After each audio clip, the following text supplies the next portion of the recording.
जय हिंद दोस्तों, इस क्लास में हम लोग समझने वाले हैं मनुष्य में लिंग का निर्धारण कैसे होता है। सेक्स डिटर्मिनेशन इन ह्यूमन, अर्थात अगर हम इसको साधारण भाषा में कहें तो कब बेटा जन्म लेता है और कब बेटी जन्म लेता है। तो आज का जो हमारा टॉपिक है बहुत ही खूबसूरत है, मानव में लिंग निर्धारण, सेक्स डिटर्मिनेशन इन ह्यूमन, मनुष्य में लिंग का निर्धारण कैसे होता है।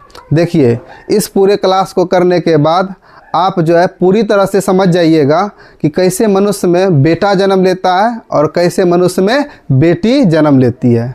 ठीक है, देखिए मनुष्य का जो शरीर है, क्या कह रहे हैं, मनुष्य का जो शरीर है इसमें कुल मिला के 46 क्रोमोसोम है। मनुष्य के शरीर में जो कोशिका है उसमें टोटल 46 क्रोमोसोम है। बात समझ रहे हैं। अगर 46 क्रोमोसोम है मेरे भाई, अगर इसको जोड़ा में कीजिएगा तो 46 में कितना जोड़ा हो जाएगा, 23 जोड़ा। तो वही लिखे हैं मनुष्य में कुल 46 या 23 जोड़ा क्रोमोसोम यानी कि गुणसूत्र पाए जाते हैं। बात समझ रहे हैं। जैसे मनुष्य मान के चलिए शरीर का कोशिका है, ठीक है, कोशिका के अंदर क्या है, केंद्रक है, और इसी के अंदर सर पाया जाता है क्रोमोसोम अर्थात गुणसूत्र। बात समझ रहे हैं। तो मनुष्य के कोशिका में कुल मिला के 46 क्रोमोसोम है। अगर हम इसको जोड़ा में पूछेंगे, बोलेंगे तो 23 जोड़ा अर्थात 23 पेयर क्रोमोसोम पाया जाता है। ठीक है। अब उस क्रोमोसोम को दो कैटेगरी में बांटा गया है। एक को कहते हैं ऑटोसोम और एक को कहते हैं लिंग क्रोमोसोम। एक को कहते हैं ऑटोसोम और दूसरा को कहते हैं लिंग क्रोमोसोम। तो देखिए इसको जो है ऑटोसोम और लिंग क्रोमोसोम। ऑटोसोम को हिंदी में कहते हैं अलिंग क्रोमोसोम और लिंग क्रोमोसोम हुआ सेक्स क्रोमोसोम। बात समझ रहे हैं। अब समझिए अलिंग क्रोमोसोम क्या हुआ और क्या कहते हैं लिंग क्रोमोसोम क्या हुआ। चाहे लड़का हो या फिर लड़की हो, दोनों में कुल मिला के उनके कोशिकाओं में 46 क्रोमोसोम होता है। बात समझ रहे हैं। जिसमें से 44 गो जो है जो लड़का में होता है, जो 44 क्रोमोसोम लड़का में है, ठीक है, यहाँ पे लड़का, जो 44 क्रोमोसोम लड़का में होता है वही सेम क्रोमोसोम लड़की में भी होता है। बात समझ रहे हैं। इसी दोनों को कहते हैं बाबू ऑटोसोम। क्या कहते हैं इसको, ऑटोसोम। ठीक है। इसका मतलब अगर हम इसको बोलेंगे कि मनुष्य के कोशिका में कुल कितना ऑटोसोम है, तो सर चाहे लड़का हो या लड़की हो उसमें 44 ऑटोसोम है। ठीक है। तो 44 को अगर हम इसमें जोड़ा में बदलेंगे, ये हो जाएगा सर 22 जोड़ी। कितना हो जाएगा, 22 जोड़ी अर्थात 22 पेयर। बात समझ रहे हैं। अब 44 में से क्या को क्रोमोसोम और बचा, तो टोटल तो होता है सर 46। अब 46 में से 22 यानी कि 22 जोड़ा अर्थात 44 क्रोमोसोम हो गया ऑटोसोम। इसका मतलब बचा कितना क्रोमोसोम, सर 2 गो क्रोमोसोम बचा। तो 2 गो क्रोमोसोम जो लड़की में होता है वो होता है X और X, समझ रहे हैं, और जो लड़का में होता है सर वो होता है X और Y। लड़का में क्या होता है, X और Y। बात समझ रहे हैं। यही दोनों, ये जो क्रोमोसोम है ना, यही है सर सेक्स क्रोमोसोम अर्थात लिंग क्रोमोसोम। इसमें लड़का में लिंग क्रोमोसोम हो जाएगा X और Y। बात समझ रहे हैं। तो इसमें जो लड़की में जो होगा तो वो हो जाएगा X और X लिंग क्रोमोसोम के रूप में, और लड़का में हो जाएगा X और Y लिंग क्रोमोसोम के रूप में। अब हम ये समझते हैं आखिर सर ये ऑटोसोम का क्या काम है और इस लिंग क्रोमोसोम का क्या काम है। देखिए, लिंग क्रोमोसोम का ही काम है मनुष्य में लिंग का निर्धारण करना, अर्थात बेटा होगा या बेटी होगा इस बात का जिम्मेदारी लिंग क्रोमोसोम के ऊपर है। समझ रहे हैं। मतलब लिंग क्रोमोसोम ही निर्धारित करता है कि बेटा जन्म लेगा या बेटी, है ना। तो लिंग क्रोमोसोम में देखें लड़की में सर XX और लड़की में हो जाएगा सर X और Y। जबकि जो ये 44 को जो ऑटोसोम है वो लड़का और लड़की दोनों में सेम रहता। अब काम क्या है इसका ऑटोसोम का, समझ रहे हैं। इसका काम हुआ लिंग क्रोमोसोम का मनुष्य में लिंग का निर्धारण करना, माना कब बेटा जन्म होगा कब बेटी जन्म होगा इस बात को तय करता है लिंग क्रोमोसोम। लेकिन लिंग के अलावे शरीर के सभी भागों का निर्धारण करता है ऑटोसोम। बात समझ रहे हैं। इसीलिए देखिएगा अगर 44 को तो बिल्कुल सेम है ना। अगर लड़का को 2 गो हाथ है तो लड़की को भी 2 गो हाथ है। लड़का को 1 गो मुंडी है तो लड़की को भी एगो मुंडी है। लड़का को 2 गो कान है तो लड़की को भी 2 गो कान है, क्योंकि लिंग क्रोमोसोम मात्र 2 गो है ना, जो बिल्कुल अलग है लड़का और लड़की में। और इसका काम है मनुष्य में लिंग का निर्धारण करना। लेकिन ऑटोसोम जो है इसका काम है संपूर्ण शरीर का निर्माण करना, लिंग को छोड़कर, लिंग को छोड़कर। तो इसीलिए जो मान के चलिए लड़का में अगर एगो फेफड़ा 2 गो फेफड़ा तो लड़की में भी 2 गो फेफड़ा, लड़का में 2 किडनी तो लड़की में भी 2 गो किडनी, लड़का में एगो ब्रेन तो लड़की में भी एगो ब्रेन। बिल्कुल सब कुछ क्या है, सेम है, केवल इस लिंग क्रोमोसोम के कारण लड़का लड़का होता है और लड़की लड़की होती है। बात समझ गए? चलिए यही बात लिखे हैं सर, लिंग क्रोमोसोम, इसी को अलिंग क्रोमोसोम कहता है, ऑटोसोम कहते हैं इसको, सॉरी लिंग नहीं, अलिंग क्रोमोसोम हुआ, इसको कहते हैं सर ऑटोसोम। तो यह लिंग को छोड़कर सभी अंगों का निर्माण करता है। ठीक है, अब देखिए इसमें ऑटोसोम में टोटल क्या क्रोमोसोम है सर, अभी जस्ट बताया टोटल 44 क्रोमोसोम है, तो ऑटोसोम में टोटल 44 क्रोमोसोम है। बात समझ रहे हैं? तो अगर इसको हम जोड़ा में कन्वर्ट करेंगे, पेयर में कन्वर्ट करेंगे तो हो जाएगा सर 22 जोड़ा क्रोमोसोम, जो लड़का और लड़की दोनों में बिल्कुल सेम रहता है। ठीक है, अब आते हैं सर लिंग क्रोमोसोम। तो लिंग का निर्धारण करना ये किसका काम है सर, लिंग क्रोमोसोम का। ये किसका काम है, लिंग क्रोमोसोम का ही काम है सर, लिंग का निर्धारण करना। दूसरा है कि यह जो है सर इसमें 44 गो अगर हो गया तो 46 में से 44 क्रोमोसोम हो गया ऑटोसोम, तो बचा कितना 2 क्रोमोसोम। तो एक जोड़ी का मतलब कितना हुआ, 2 क्रोमोसोम ही क्या होता है, लिंग क्रोमोसोम होता है। ठीक है, इसमें जो है इसका भी 2 प्रकार होता है, एक होता है एक्स और एक होता है वाई। एक क्या होता है एक्स और एक होता है वाई। एक्स क्रोमोसोम जो है ये प्रायः लंबा होता है, ठीक है, और छर के तरह होता है, छर नुमा होता है, जबकि वाई क्रोमोसोम क्या होता है, बहुत ही छोटा होता है। बात समझ रहे हैं? अब लड़का में देखिए, लड़का में सर हो जाएगा 44 प्लस XX, लड़का में कितना हो जाएगा, सॉरी लड़की में 44 प्लस XX और लड़का में हो जाएगा 44 प्लस XY। ठीक है, ये दोनों तो बिल्कुल सेम रहेगा, केवल इसमें जो अंतर होने के कारण कोई बेटा बन जाता है और कोई बेटी बन जाती है। ठीक है, अब देखिए इसमें XX है तो ये बिल्कुल क्या एक ही समान है, तो इसलिए इसको बोलते हैं समयुग्मकी जनक। क्या बोलते हैं, समयुग्मकी जनक। लेकिन इसमें देखिए एगो में X है दूसरा में Y है, एगो में X है एगो में Y है, तो इसको बोलेंगे सर विषम युग्मकी जनक।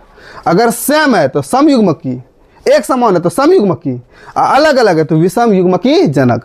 अंग्रेजी में कहते हैं होमोगेमेटिक पेरेंट और इसको कहते हैं हेट्रोगेमेटिक पेरेंट। आपको अगर पूछ देगा कोई है ना इसमें से समयुग्मकी जनक कौन है, तो वो लड़की है। अगर पूछ देगा विषम युग्मकी जनक कौन है तो वो लड़का है। बात समझ रहे हैं? अब संभवतः जो आपको ये सब बात समझ में आ गया होगा। अब हम आपको समझाते हैं कि मनुष्य में लिंग का निर्धारण कैसे होता है। देखिए जैसे मान के चलिए ये कोई पिता है, ठीक है, ये क्या है, कोई पिता है, बात समझ रहे हैं, और ये क्या है, माता है। एक तरफ पिता है एक तरफ माता है।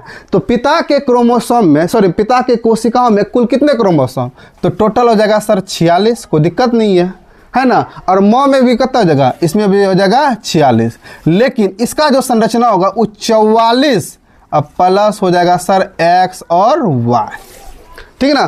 तो 44 45 46 टोटल कितना हो गया 46, और जबकि माँ में हो जाएगा 44 प्लस XX, इसमें भी जो 46 पड़ेगा, 44 हो गया 45 और 46। इस दोनों का नाम इसलिए नहीं लिखे मेरे भाई, जो 44 लड़का में होता है वही सेम लड़की में होता है। अभी जस्ट हम आपको समझाया, समझ रहे हैं। तो इसका लिंग के निर्धारण से कोई काम नहीं है, यह जो पूरे बॉडी को बनाता है केवल लिंग को छोड़कर। और हमारा टॉपिक है मनुष्य में लिंग का निर्धारण कैसे होता है, ठीक है। देखिए अब इसमें समझिए, सबसे पहले इसका जो युग्मक बनेगा, क्या कह रहे हैं, पिता में भी क्या बनेगा, युग्मक। तो पिता का जो युग्मक है मेरे भाई, क्या कह रहे हैं, पिता का जो युग्मक है, इसको अंग्रेजी में गैमिट कहते हैं। अंग्रेजी में क्या कहते हैं, इसको कहते हैं अंग्रेजी में गैमिट, ठीक है। जिस समय पिता के अंदर गैमिट का निर्माण होता है तो उस समय अर्धसूत्री विभाजन होता है। अर्धसूत्री विभाजन का मतलब वो आधा आधा क्या हो जाएगा, बट जाएगा।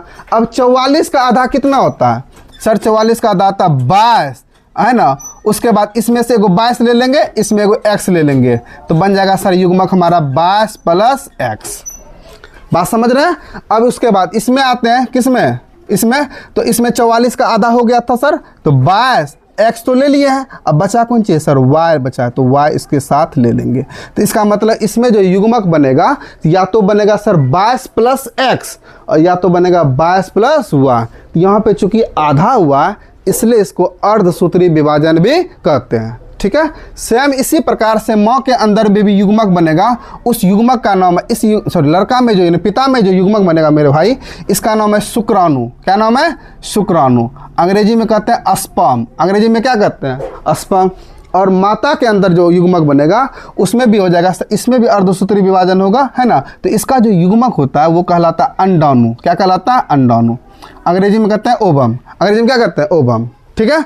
चलिए अब इसका भी अर्धसूत्री विभाजन होगा, तो 44 का आधा कितना होता है, 22 प्लस उसके साथ क्या है सर, x है, बिल्कुल सही है, 22 प्लस x, ठीक है। ये किसका है, माँ का है, और उसके साथ और इसका 44 का आधा कितना हो जाएगा सर, 22। तो एगो तो x ले चुके हैं, बचा कौन चीज़ है, एगो और x बचा है, तो 22 सॉरी x हो गया, एगो और x ले लेंगे, ठीक है। आप इसको जोड़िएगा तो वहीं पूरेगा, जैसे हम जोड़ के दिखाते हैं आपको। 22 प्लस 22 44 और x है एगो और y है, तो x है y है, ठीक है।